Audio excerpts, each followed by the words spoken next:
I just wanted to briefly mention the other phase 3 trial that was presented at ASCO 2019 and also updated at San Antonio, which was the SOPHIA study that looked at a novel HER2 targeted antibody with chemotherapy versus trastuzumab and chemotherapy in patients who'd received prior pertuzumab, and 90% had received prior TDM1. And margetuximab is an FC engineered antibody, and the FC portion of the antibody binds to the receptor, and basically there are different IgG FC gamma receptors. Some have more affinity for the antibody, some have lower affinity for the antibody, and this particular engineering was designed to try and increase the affinity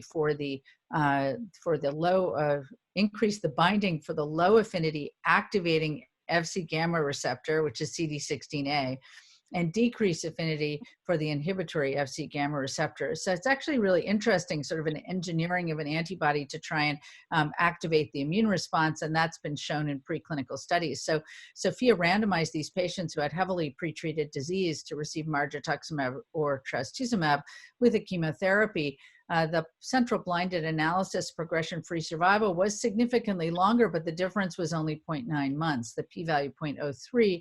So it's interesting. I mean, you meet an endpoint, but the difference is very narrow in terms of the sort of clinical impact. We actually had updated the investigator-assessed progression-free survival as of September of 2019. And in that, the difference was a little broader with an absolute difference that was more than 1 month, but it's still pretty narrow. The hazard ratio was a little bit better.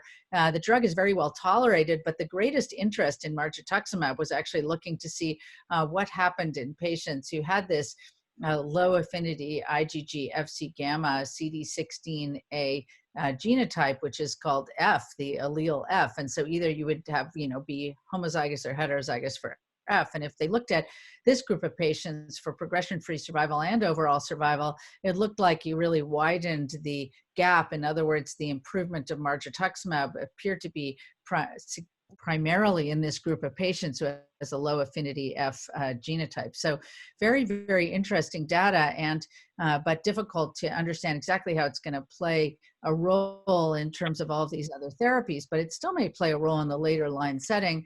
And then there's a lot of interest in studying the antibody specifically in patients who have the F allele, which is actually a large majority of patients. So it would be really interesting. So go ahead. I'll just ask you a quick question about that.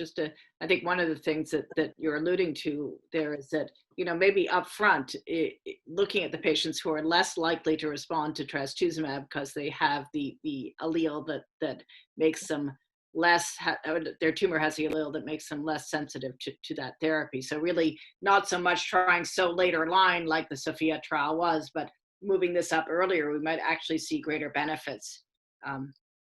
And that is a proposed trial, actually, from Dana-Farber by Ian Kropp to look actually specifically at patients who have the F allele and randomize them to margetuximab or trastuzumab, because we certainly learned that margetuximab was as good.